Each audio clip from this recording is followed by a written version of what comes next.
opportunities to improve, and how do we get Rochester back to performing in its optimal fashion. So, without further ado, I want to just introduce this wonderful panel that we have here this morning, and they can introduce themselves to you. So first, let's start with Dr. McPherson. Good morning and welcome to the panel here. So my name is Heidi McPherson. I am honored to serve as president of the College at Rockport. I'm also thrilled that the College at Rockport is the sponsoring campus for REOC, the Rochester Educational Opportunity Center. This is a most important part of our workforce development at every level, and we've been actively involved with the REOC since, for almost 50 years. I say almost because REOC has been available for 50 years, but it first was located with MCC. So we took it over a little bit later than that. I'm thrilled about that. At the College of Rockport, we have both undergraduate and graduate programs that offer opportunities for our students to be career ready. We have very strong professional programs that we are focusing on, and we're really looking forward to looking at some of the gaps that we see both in Rochester, Greater Rochester, and statewide around healthcare and other areas. Good morning, everyone. I'm Sean Elms. I am the superintendent of the East Side Project. It is a school transformation initiative in partnership with the University of Rochester, who in 2014-15 was approached by the city school district and the state education department to assume responsibilities for East as a school and to model and create a model that would be the benchmark for taking schools that are low performing and to provide resources and access to things like workforce development and college, and to see what will it take to provide our students and their families and our teachers the right environment to have a successful school setting. At the time that we entered East, the graduation rate was trending towards 19%. 4 years later, that graduation rate reached nearly 70%. And I will tell you that it was due to the partnerships of folks like those in the chamber, the University of Rochester taking the lead, and the Greater Rochester community. So today we'll talk about some of those initiatives and how they impact not only college readiness, but also workforce development. Good morning, everyone. I'm delighted to be here. My name is Joan Saab, and I have two related positions. I am a faculty member in the art history department at the University of Rochester, and I'm also the vice provost of academic affairs. And this is a pretty new position. I'm the first person to hold it, and it's been really, for somebody trained in a fairly rarefied field, art history, it's been really interesting for me to be in the central administration because the University of Rochester is an incredibly complex organism, and its tentacles reach large and far and wide. It's both a global institution, something like 20% of our undergraduates and up to 60% of our master, if you include our master's students, 60% of our students are international, but we're also the largest employer in Rochester, and I believe we're now the 5th largest private employer in New York State. So that balance between the local and the global and the professional and the liberal arts is a really, for me, exciting and interesting set of issues and challenges and opportunities, I think, to really explore, and I'm looking forward to talking about that with you all today. Thank you all so much. And so without further ado, we just want to open it up. Does anyone have a question ready now for our panelists? So while you all are still waking up and brainstorming, I'll give the first one just to warm everybody up here. So you all kind of gave brief introductions into some of the things that you've done to help get you here. But let's talk about your institutions for just a moment. We are right now currently at the Greater Rochester Chamber, a part of a collective effort called Rock 2025, where the economic development community is coming together to see how can we enhance the economic viability of our region to attract various industries and employers to expand or relocate to Rochester. And that's a partnership between us, RDDC, GRE, the IDAs, you name it. And so we did a number of meetings over the summer for information gathering and fact-finding because we are the lead institution on the talent strategy. So I want to talk to each and every one of you about what are some of the efforts that you guys currently are undergoing to pipeline your graduates and your students into the world of work? Just talk to that for a moment. Well, as I said, there's so many different schools at the University of Rochester and each school has its own institution, including the Memorial Art Gallery and this. Each one has its unique culture, and I think that one of the things that the entire institution is realizing is that a lot of our students come and then they leave. And so we want to make Rochester a place that they want to stay. And so I know that I'm working, when I was chair of the art history department, we worked very hard to get internships and programs that our students could do here in Rochester. So they wouldn't go to New York, they wouldn't go to Chicago, because they would often come back here then and say, wow, things are so much better in Rochester, because there are networks that they can tap into immediately. In terms of faculty, we're trying to make sure that Rochester, when we're competing with, really interesting because I can now see the data of the number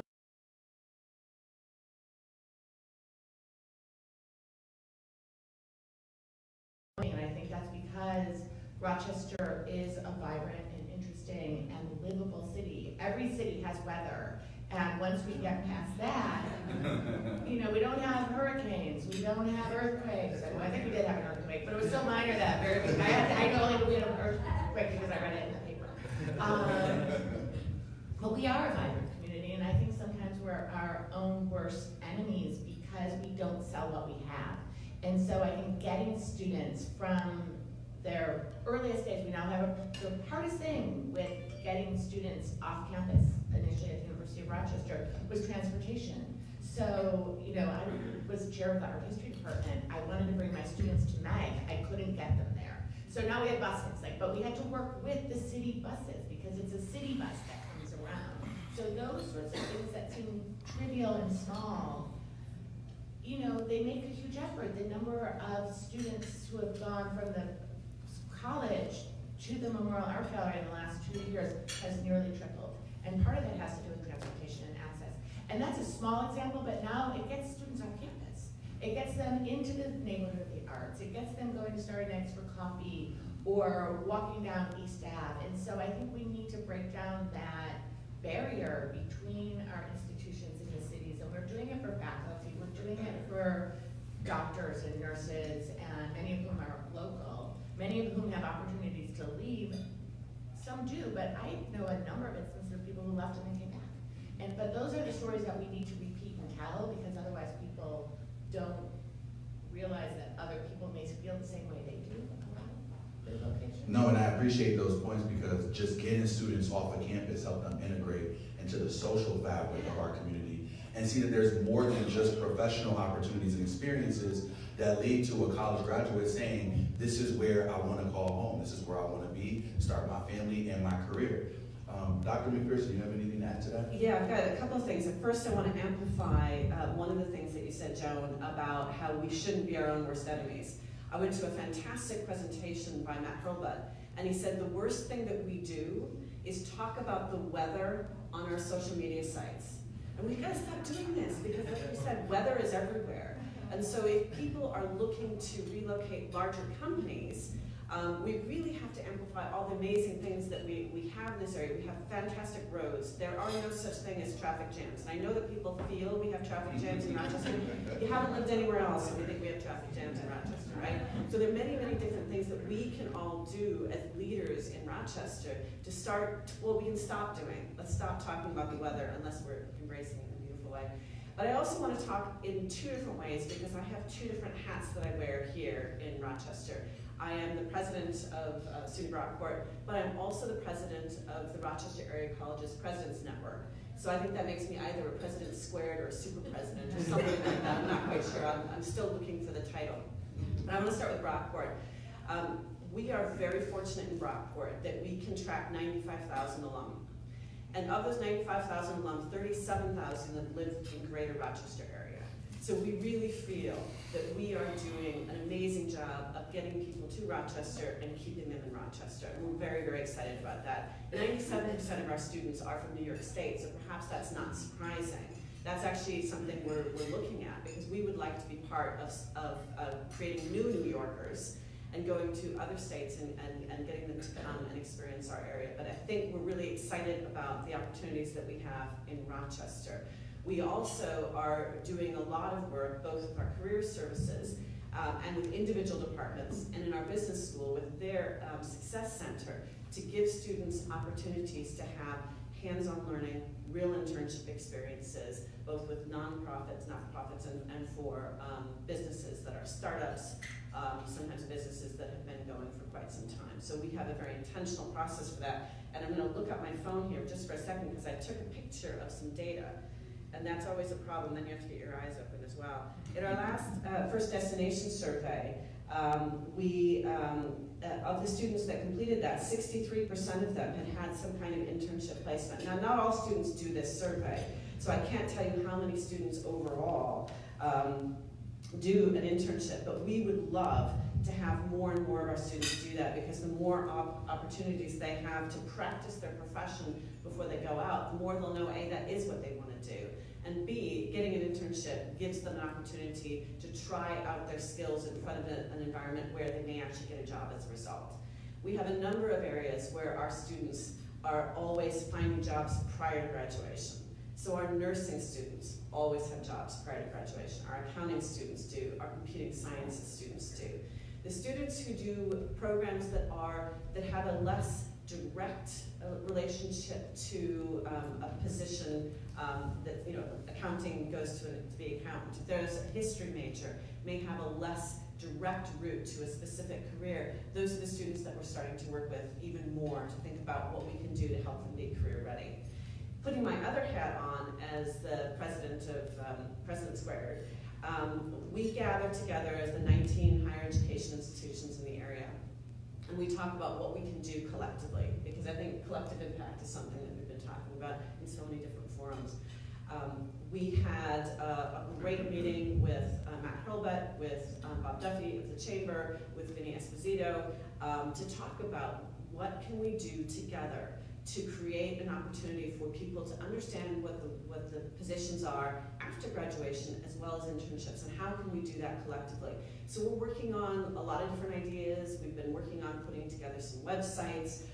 We've been trying to think about how we can collectively work together, because no one institution has all the answers, but together we can do a little bit more.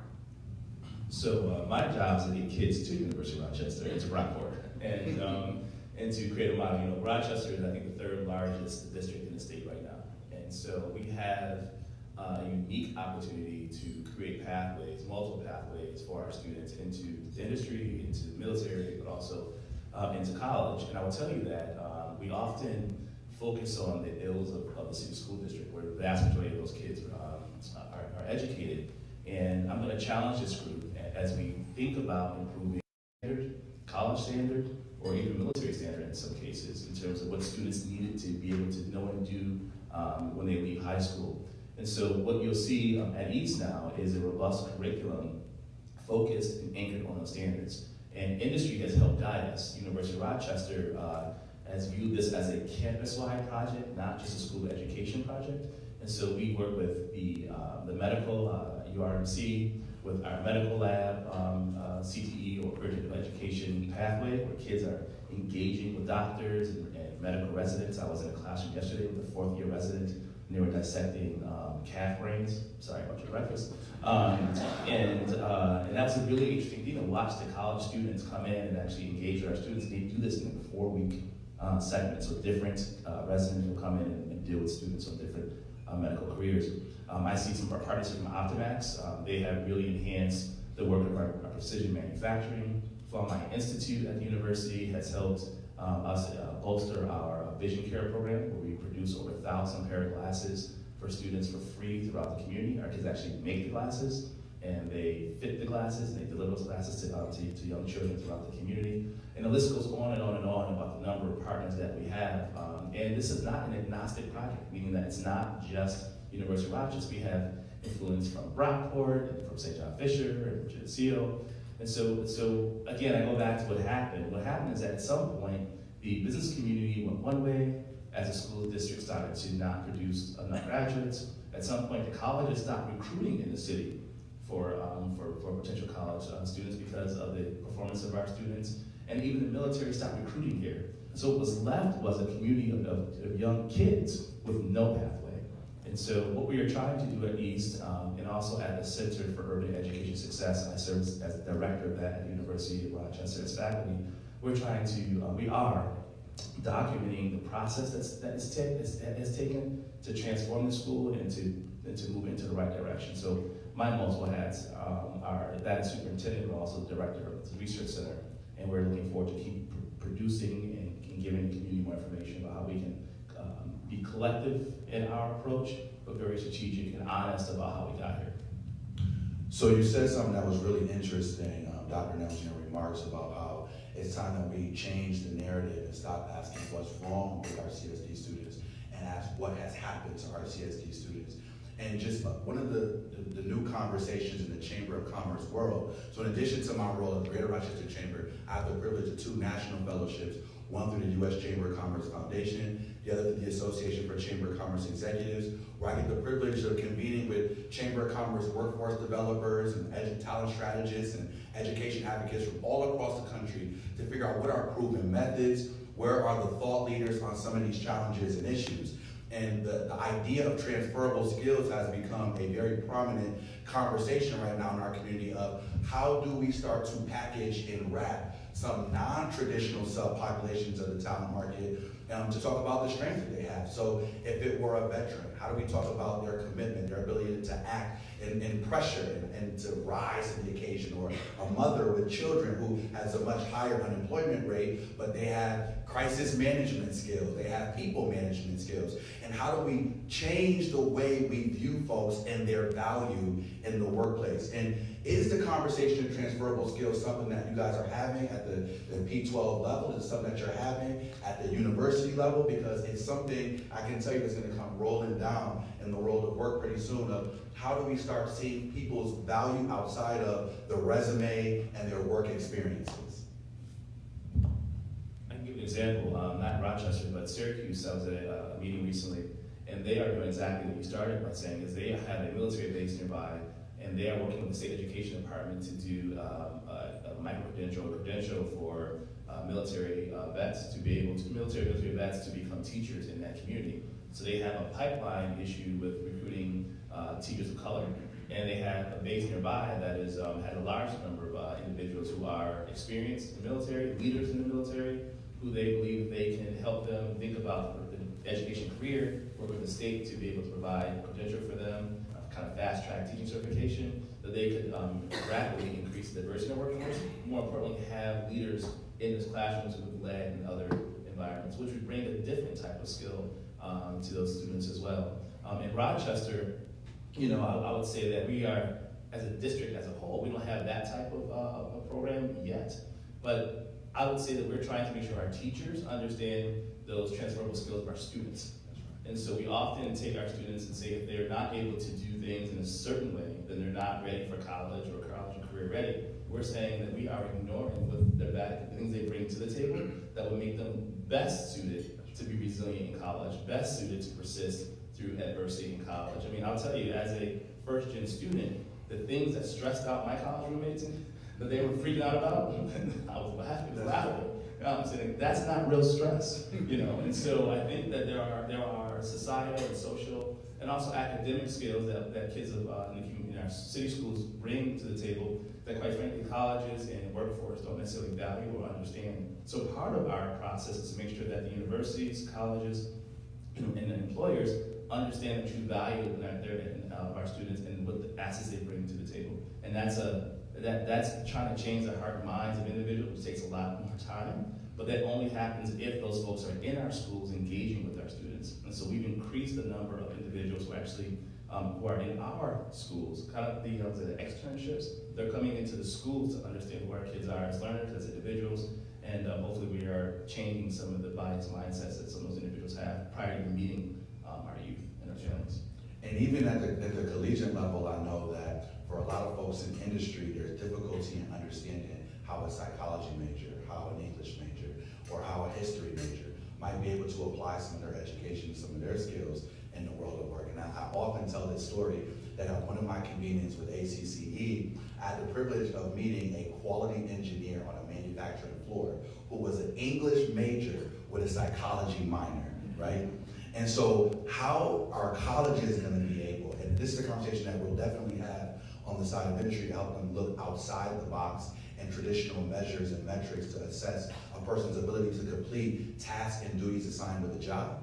But are you guys already trying to learn how do you communicate the message and the value of your students to employers as well? First of all, as an English major, I have to say there are great opportunities for that. Sarah Mangelsdorf, U of R, is a psychology major, and Dina Porterfield is a music major. So there are lots of paths to the presidency, for one thing. But what I would say as well is that we recognize as we recruit students into the College of Rockport that we're looking for two things. We're looking for measures that show they have the ability to benefit. And you can look at test scores, and you can look at all sorts of different things that show that. But we actually know the most likely measure of their success is their motivation to do so. So that's part of what we try to work on as well, is that motivation to be successful, that motivation to power through when things are complex and difficult. Because when you get to college, it's not about staying where you are, it's about transforming to the best version of yourself, and it's about pushing yourself. I always say the most important question that we need to have our students ask is not how can I get an A in this class, but how can I learn in this class? What can I do to push myself? How can I learn more in this moment of uncomfortableness to get to the point where I'm going to be most successful? So at the College of Rockport, we do this in a number of different ways. We have our Saturday of Service program, which is compulsory for our first-year students and which a number of our transfer students do as well. About 1,300 students every year will go out into the community, 60 different organizations, 60-plus organizations in Greater Rochester and Rockport to volunteer 4 years of their time with groups of students they've never met before. They get a chance to sign up for whatever it is they want to do. So they have some agency in saying, I want to go to the zoo to volunteer there. I often think they don't think very carefully about what they might be doing, but that's another story. Or they can go to churches or daycares or various places where they can do work together. Sometimes it's weeding, sometimes it's painting, sometimes it's arranging and organizing things. And we find that particular program has a profound impact on our students. Because from those 4 hours of volunteering, many of them will go back to those organizations and volunteer over and over again. They also have met people that they won't have necessarily met in the classroom because they may be different majors, or they haven't met in their living area because you might be in this residence hall or that residence hall. So it's an opportunity for us to connect students through some shared interest and then get them to move forward in other ways. So I'm excited about that. Another thing that we do for our students, we require students to live on campus the first 2 years, unless of course they're a commuter student.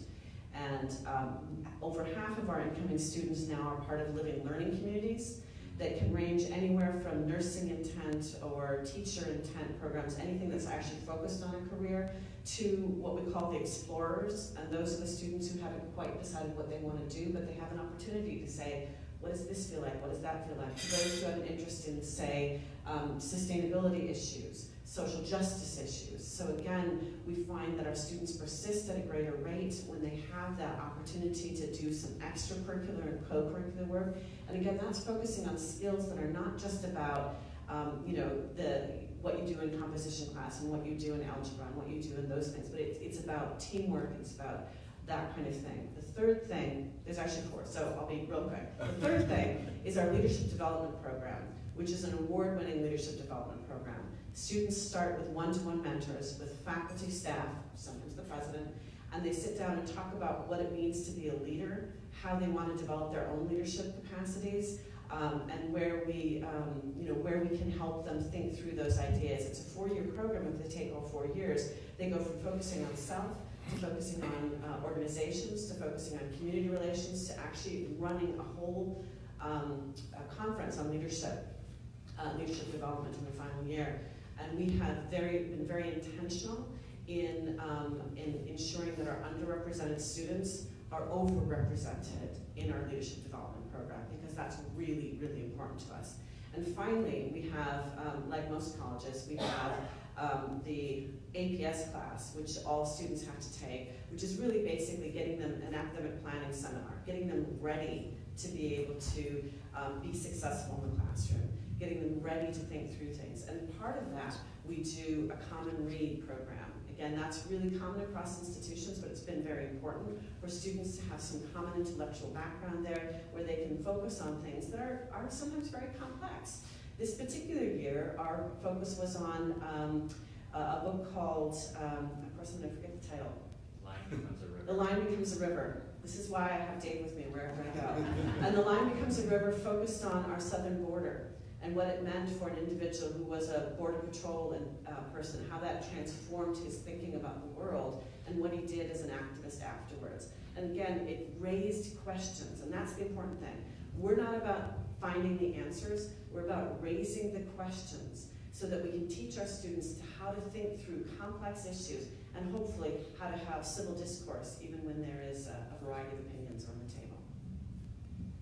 We're doing many of those same things, and I want to respond to what both of you said, but in particular, Sean, you said your job is to get students ready to go to Rockport, go to U of R, or go someplace else, and we have to be aware once the students get to colleges and universities, we need to help them stay there and become the best version of themselves, and we have to do it in such a way that they don't feel signaled out, and that they don't, I mean, we have all sorts of programs at the university for first-generation students, for non-native speakers, for neuroatypical students. We have lots and lots of centers and programs that help students acclimate, adjust, and thrive. But I think that it's important to make sure that we don't silo these students, and so to make sure that they feel like they're part of a broader community and that they're talking to one another. Because there are days when I'm walking through the University of Rochester has this tunnel system. You can walk through the tunnels and you can hear a group of students speaking Mandarin. But it's better when you hear the students, the Chinese Mandarin native speakers speaking English to non-Chinese students. And so we need to find areas, and we have things like film clubs and things like that, but we also have other opportunities for students to get the support they need with others who may not be like them. Because I think that's one of the things at a university, and in order to have civil discourse, you have to introduce people to others who may be different from them, and they need to learn how to assimilate difference and thrive, but they also need to feel safe and supported, and they don't want to take somebody who's a first-generation student or a non-native speaker or an international student and just be like, oh, you're on your own. So these support systems and these nets are really important. Speaking to though how we deal with maybe art history students who want to go on the job market, we need to again flip the narrative and say, I mean, I work with so many pre-med students because what we do in art history is we look very closely at things. We make meaning of what we see, and then which is basically a diagnosis. And then we have to communicate it to somebody else. So we do programs with our pre-med students over at the Memorial Art Gallery where they'll go, because it's easier to talk about a painting than it is to talk about perhaps a pathology or a fatal disease, but getting people comfortable with talking about what it is they're seeing. And it's hard. I did this with a group of East High School students. We have a humanities center, and we did a program for high school students, and I brought them to the museum, and they were joking around, and they're like, that guy looks like he's drunk. It was it was called election night, and if you want to go, you can see it. And I was like, he is drunk. Look, he's got a bottle of booze. What does that say about how seriously they're taking this election? And we had one of the greatest conversations I've ever had with a group of students around this, because some kid was being a wise aleck, and he thought, oh, this guy's drunk. But it ended up, rather than say, hey, behave, I said, yeah, I think you might be. Look, it says, ooh, this is wrong, whatever it said on it. So you have to meet students where they are, but also take them further. So during your remarks, Heidi, you talked about helping kids raise questions. And hopefully you all are warmed up now, and you can raise some questions for our panel. I think we have one, please. So Ida Jones from Starbridge. I'm not sure how warmed up I am, but I'll give it a start. So it's exciting to hear about all the wonderful things that are happening. It really is exciting. So my question is, so what's happening to prepare faculty and staff to to receive to work with these students who have different experiences. And so I'm talking about cultural competence. What are we doing, again, to prepare, like I said, faculty and staff to recognize and then articulate the value that these students bring? Their values may be different or appear to be different than those of the faculty and staff. So how do you embrace those students? That's an excellent question. I'm going to jump in here. The College of Rockport has developed, we're in the second year of the diversity certificate that we're working with Rockport Central School District on, so that we have an opportunity to educate faculty at the school district and faculty and staff at the college together, including, in fact, we had people from our REOC that came along to that program last year as well as administrators. It's something that's gone well. They're looking at potentially expanding that to other areas, but that's one of the programs that we use there. We also have an incoming onboarding process for our faculty and our staff to talk about all sorts of ways in which our values of the college need to be reflected in their teaching practices and their student support and their student success practices. So that's part of what we're trying to achieve as well. And we've been talking about being very intentional in how we recruit to come to the College of Rockport. So in our recruiting materials, we are now looking at actually specifically saying things like the successful candidate will be somebody who has experience with or an understanding of working with underrepresented students. And we are being very intentional in how we're actually recruiting so that we can say these are the values that are actually really important to the College of Rockport. We've also this year invested institutional dollars in a diversity recruitment specialist. We had a small grant from SUNY for a year and a half to bring that program to the college, and we've decided it's so important, we've decided to invest in it permanently so that that individual can help us as we are very intentional in our recruiting opportunities there too. Thank you. Yeah, I will say that, I'll just say, and I'll amplify Heidi's point earlier. You have an amazing Chief Diversity Officer at SUNY Rockport, and I say that not because I know him personally, but because I've watched him work. And he has truly taken, he's not from this area, he's really taken the time to understand Rochester as a community. I mean, I've seen this guy at the barbershop. I've seen him present to a group of students from Monroe County. It's an event called Rock the Change, it's actually happening right now. And I'm headed there after this, where they're talking about anti-racism and racial relations, and he was a keynote there. And my daughter came home and said, "Dad, I met this amazing guy." I'm like, "I'm the amazing guy you met." But she came home and like she was bragging about this guy, and how real he was, and how she thought, from that moment, thought about Rockport as a possible place to attend, because there's someone there who I know would have my back. And so I think the way in which businesses and universities make themselves outwardly appear to be fully inclusive is critical in students selecting where they go to work, where they go to be educated, and where they go to play. And I think that what I'm seeing in Rochester, this is a positive statement, what I see in Rochester is a more intentional effort for businesses and for universities and colleges to engage with the community and not simply create a system in which we're going to welcome you into our space. We want our space to reflect you. And so I think that has been a transformative process, not just at Rockport, but at the University of Rochester. I will be honest and say that University of Rochester, by its own mission, was a very inward-facing institution, and it really tried to become more community-facing.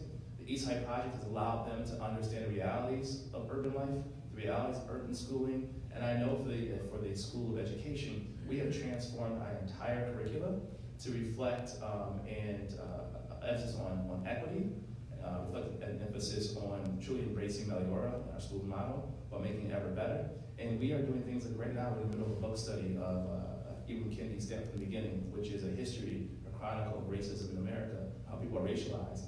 And that's not something that the university was doing years ago, because we were focused on folks who would fit into our model, not making sure our model is inclusive of those that we seek. And so that is a transformative process that I'm extremely happy to be a part of, but it's not just lip service anymore. You're actually seeing actionable steps. And again, University of Rochester has been great, a great partner. I'm faculty there, so I kind of wear both hats. But from the receiver and the end user end of it, it's been incredible. And I'll just reinforce, Cephas Archie at Rockport is doing amazing work, unlike, I think, any chief diversity officer I've seen as of late functioning in this community.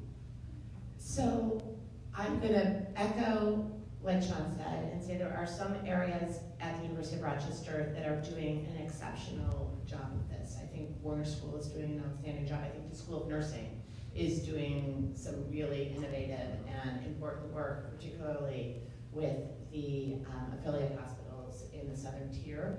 But I do think it's a challenge to get faculty. I mean, I run the faculty development programs in the provost office, and we reach new faculty. We reach something we call future faculty, which are our best attended programs, and those are for junior faculty, new hires, as well as graduate students and postdocs.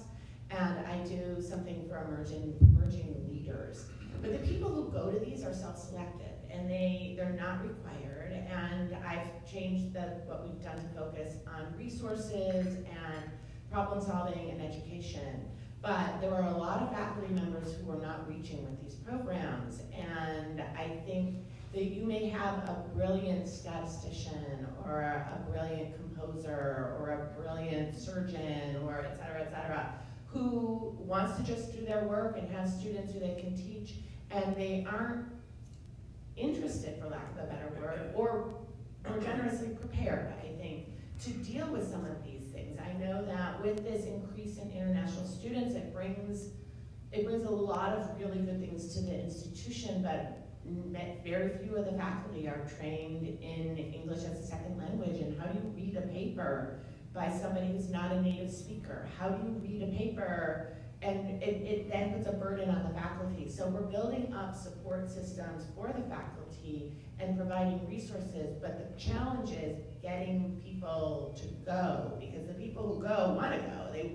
And I would say half of the faculty at least are excited about this. But some don't even know. I mean, they don't know what they don't know, because they are brilliant in what they do know.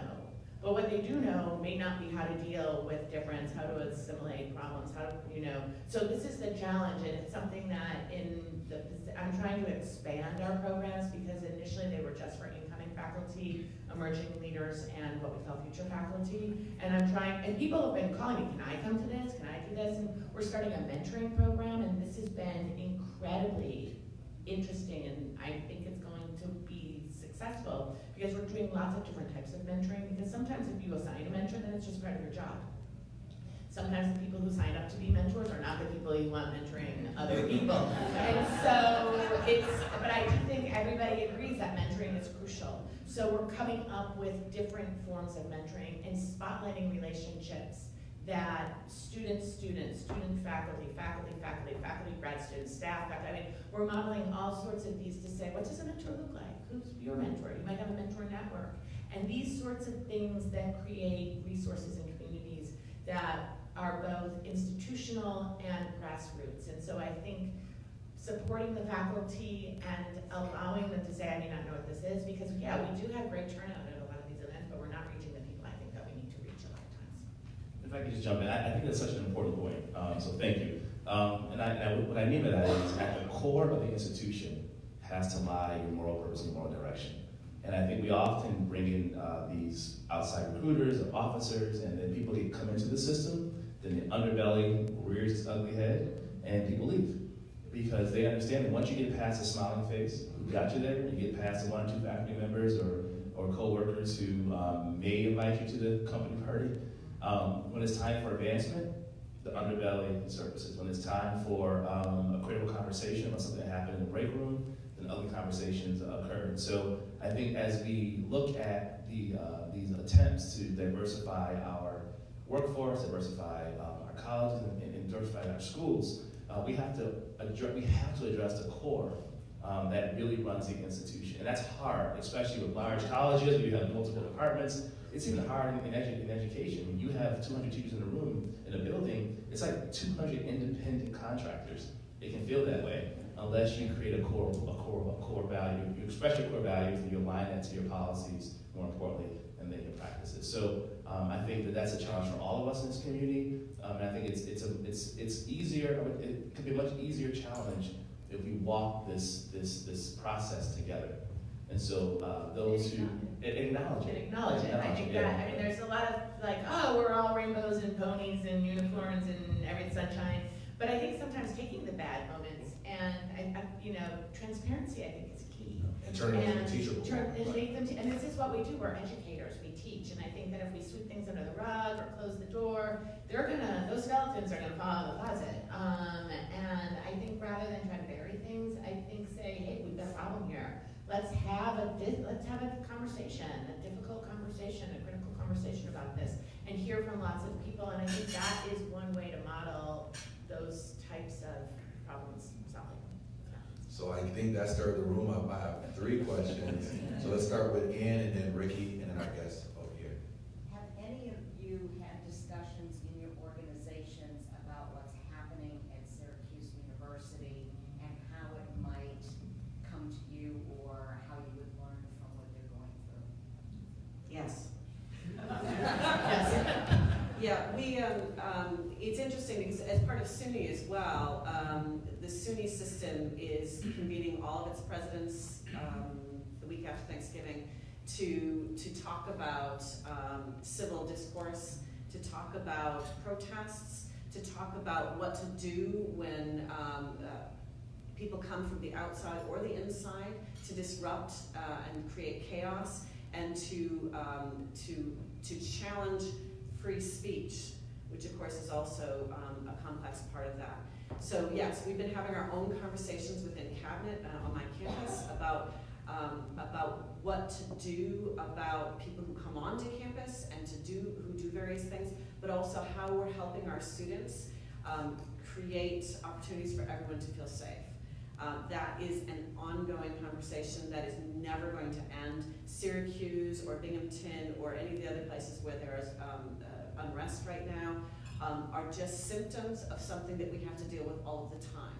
And so it may give us an impetus to have another conversation, but those conversations absolutely are ongoing. I love it. And I love it not in the sense that it's caused a ripple effect, but I love that students are actually using their voice to force change. And often things occur because they've been silenced previously. And so I think, again, we're going to be honest about institutions and how we all, including myself, how we respond in real time to students and their families and the larger community around things that bother them. We often silence them, and we don't give an honest resolution to their concerns. And then when they finally rear and they finally come to the surface, then people try to have really quick fixes by throwing money at the problem. And I would say we're truly going to address the core. Back to my previous statement, we have to be purposeful and thoughtful about how we do that consistently throughout those interactions. At East, we have 3 school-wide norms. One is to be tenacious, to think purposefully, and to advocate for self and others. And so what we're using this Syracuse situation to remind our students, when you're being tenacious, when you're thinking purposely, when you're advocating for self and others, it may look like this. It doesn't have to look like this, but it may look like this type of discourse. And so we're using this as a teachable moment for our students, for them to use their voice and to not be silenced until there's a crisis. Yeah, I was at the President's Cabinet on Wednesday, and this wasn't on the agenda, but it became the agenda. And I think we too are trying to use this as a teachable moment, but we also want to make sure that the students feel safe and supported. And one of the things that came to light is that bias, and we have lots of incidents, I'm not saying like everywhere. I mean, unfortunately, this is the world we live in right now, and with social media, things spread very quickly. I heard about what was going on at Syracuse last week from when the Black Student Union at the U of R, which I follow on Facebook, wrote a statement of support. And 2 days later, it was on the front page of the New York Times. But often these incidents don't make their way up the food chain.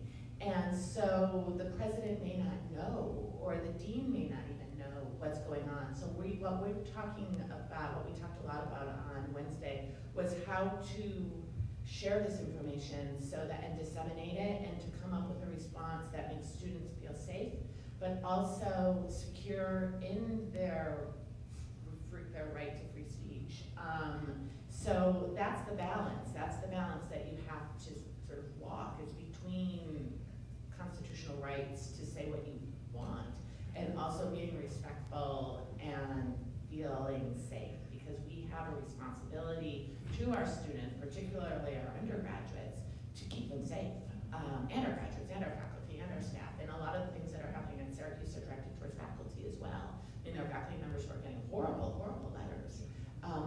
We had an incident last year where somebody, they were in a state across the country, sent faxes to every department's fax machine. And we don't have fax machines anymore.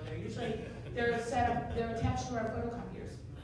So these racist faxes went out, and every photocopier at the university got them. So the first person to go to the photocopier was confronted with these things, and it was a national thing. These are a lot of these, the Syracuse Manifesto came from, this was not local. These are national groups, and they're tapping in, and we're seeing more and more of this. On the right, on the left, in the middle, international students, they're tapped into these networks. And so how we deal with that and how we correct for misinformation, I think is something that we also have to, this is something else we address, because there's a lot of anxiety, and there's a lot of rumor, and there's a lot of speculation, and so we need to talk about that too. But like my colleagues up here, we're using it as a teachable moment, not just for the students, but for ourselves. And to not ignore why students are responding the way they are. So they're not so much responding to the manifesto. Many of the examples they're bringing up are things that I've heard on campus over the last few years that have never been addressed. And so I think that I don't want the message to be that it's because of the manifesto, it's because of hurt feelings that were never addressed. And so that's the learning experience that we're trying to take from this. This happens in K-12 schools too. There are kids who have been silenced for years. We had 3,000 suspensions at East the year before we came for a population of 1,200 kids. And so we had nearly on any given day, a third of the population was suspended. And so when we interviewed our students to ask how can we change this environment, they talked about the disrespect that they were receiving from the adults, at least they felt that way from the adults in the system, and how silenced they were. And so we had to honor that. And so we brought in sort of practices, we trained everyone in that to give kids equal voice and adults voice. But that was a real concern for them. They didn't care about how much they learned. They were really focused on, we don't feel safe here with the adults and the amount of power that they have over us and our decision making and how we think. And so I think we have to be honest and say this Syracuse issue is not about the manifesto. It triggered that way, absolutely.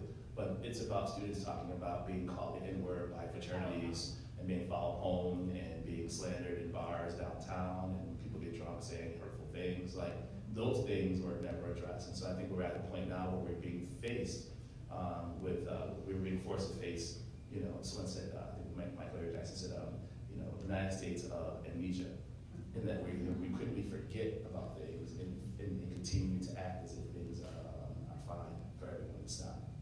And part of the complicating factors on a college campus, and I think on a school campus as well, is that when an issue happens and when someone has been found to have perpetrated that particular incident, it is not possible for the institution to be open about what happened to that individual person because of federal regulations and privacy. And that's probably the hardest message for our students to understand, because as human beings, we have a history of public executions for a reason. It released something in people to see things being, when people had their heads chopped off or when people had public hangings.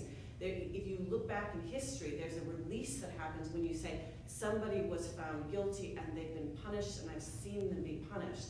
I'm not advocating public execution, please say that. But I'm saying in history, there have been opportunities for people to have that expressed.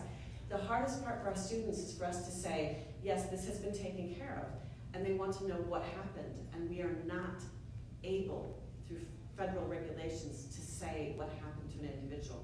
That's the hardest lesson, I think, for us to continue to have to create that teachable moment for our students too. So none of this is easy, and that's why we have to make sure we don't have United States of amnesia, and that we continue to address this as openly as we can. I also think, in the interest of time, really quick, I want us to keep our remarks a little bit short because I want to get to as many questions as possible before we close out.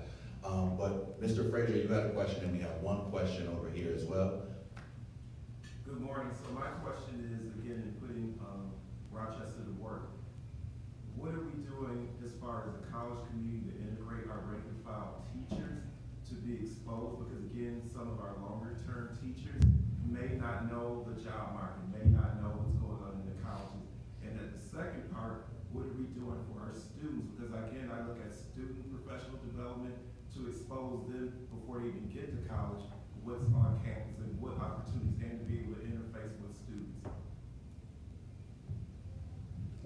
That's a really big question.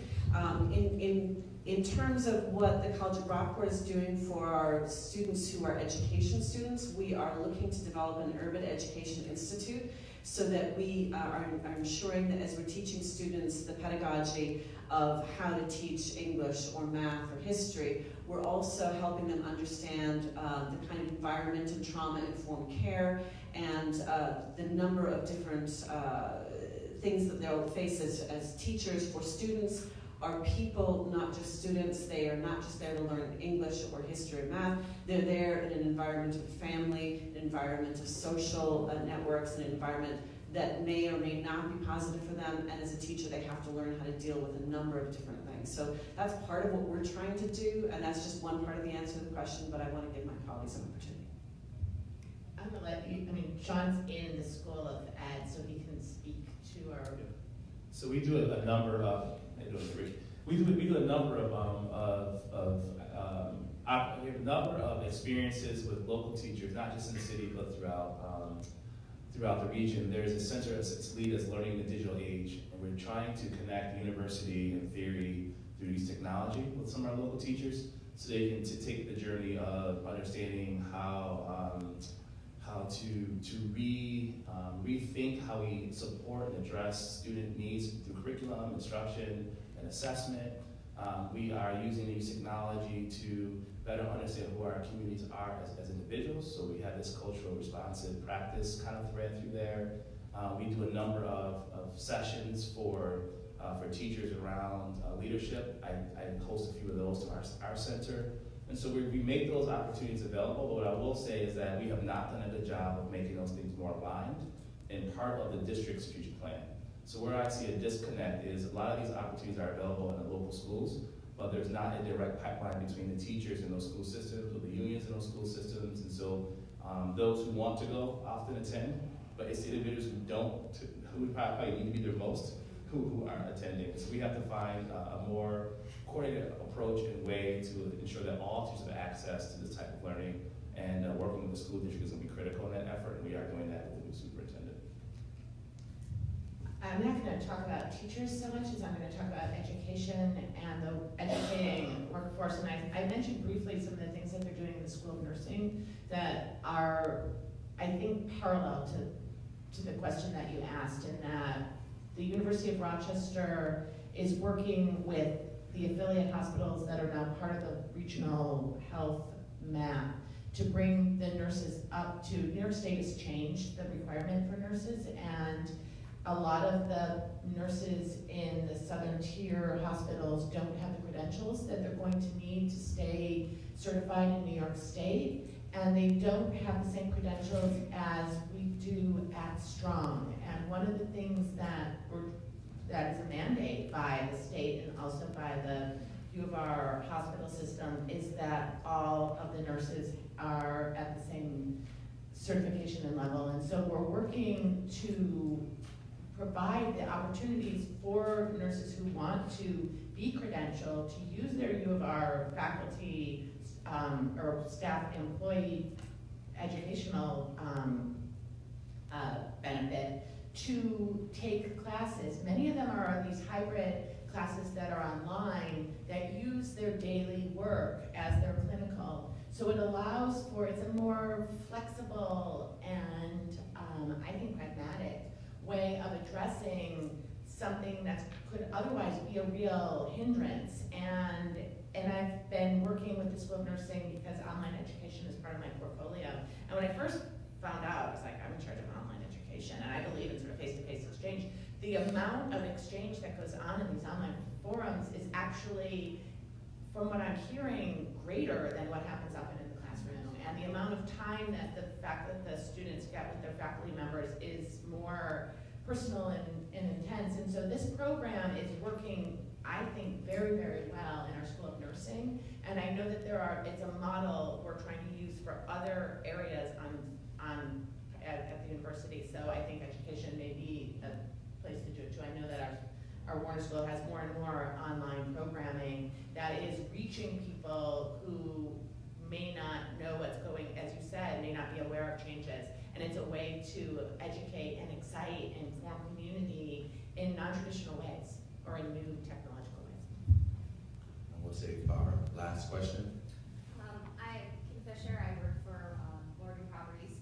I hire everything from college-educated people that work in our corporate office down to people that work in the field. And the field is where I have the biggest problem. So the non-college educated, more trade school educated kind of people, is this city or east working towards targeting those kind of professions? Because there's a huge need for hands-on HVAC guys, girls, things like that right now. It really doesn't seem to get focused on as much, and they're high-paying jobs that people are not going into. Right, so I'll just quickly run through. We have 6 different career paths at East. We have vision care, which are the eyeglasses that are made. Precision optics, which is more associated with precision manufacturing. We have partners like Optimax and others. We have a teaching and learning institute. We have culinary, information technology, and medical careers. And so we are trying to make sure that the kids have a broad experience in terms of being employable if they choose not to go to college. We also have reintroduced military into the school as an option also, as well as college. What I would say is when we first arrived, the only industries that were approaching us were those that were in trade skills or in positions where they didn't need a credential right after high school. And so we had to walk this really gentle balance that we weren't creating a pipeline just towards one industry. And so I said to them, we're going to emphasize the industries that are where students are in the field, as you said. We also want to make sure that those kids are being prepared to be the managers also. Right. And so we would get people from culinary would come in and say, we need line cooks. And so we want our kids to be restaurant managers. And so we have to be, that doesn't place a value on either of those ends of the continuum, but I think that it's dangerous when high schools prepare kids for only one end of the continuum. And so, right, that's not your, that's just for the audience, it's not for your question. And so, no, please don't leave. So I'm just saying that that's been my gentle balance over the last 4 years, is to say we acknowledge that there are industries for all individuals by their choice. And for me to also focus on a standard that says, but we're not going to limit the choice. And so for some students who leave out of high school, I mean, they can make as much as a first-year teacher, if not more. And we are fully aware of that. But in the same sense, we have to make sure that we expose our kids to everything, but then give them the pathways to those careers that matter most for them. So at their senior year and junior year, our kids are doing a ton of internships in the community. And the business partners, mostly led by Ruben Oskowitz, so I think he's also a chamber member. He's really working with us and Adrian as well, and making sure that we first identify the industries that have employment gaps, and then make sure our students are ready to enter into those spaces. So the chamber has been a great partner in this, and so has individual employers, but we do have to do a much better job of getting a bigger landscape of what's all out there.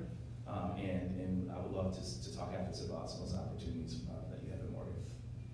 If I could just jump in there briefly as well. The Rochester Educational Opportunity Center works with companies where there is a clear need and develops programs and certificates to help fulfill those needs as well. So if there is something that's that you find a gap for your employment, I would really want to lift up Roosevelt Marius, who is the most amazing executive director of the REOC. He is very interested in what we can do to help the Rochester community, particularly where there are gaps in employment opportunities, because REOC is all about lifting people up out of poverty, giving them short-term certificates. The longest certificate we have is the LPN, which is almost a year, but the rest are much smaller, shorter projects that will, but again, working directly with businesses on that. One of the projects that he started this year was CSEA test preparation, and that was because we discovered there's a need for people to take those civil service exams and to be able to get into a lot of those civil service positions, so we created a program. So wherever we see a gap, we do try to create a program for people who are looking to restart opportunities in their lives. You know, we worked with MCC and they created a 13-week program that we had to employ them 1 day a week, and then they taught them a range of just maintenance, you know.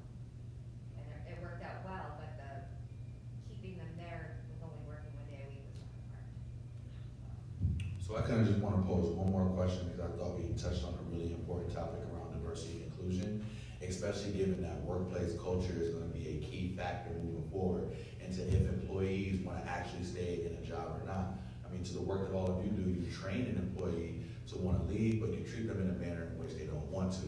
So if you can keep your answers super short, but to give our guests some parting information, as leaders, how do you lead in this space of diversity, equity, and inclusion, and bring your organizations and institutions along? We know when we bring up the question of change, is who wants change? Me. Who wants to change? Right? So how do you bring your institutions along with you for the journey? Really short. But. So we recently came up with a vision statement, and it's goofy. It's Meliora, which is the university's motto, as an acrostic. And the A is accountability. And I think that you have to model it, and you have to hold yourself, and you have to hold the others around you accountable. And I think that, for me, is the most important thing. Transparency and accountability. You have to walk the walk, talk the talk, and hold everybody around you accountable. And for our audience who don't know, Meliora means ever better. Ever better, yes.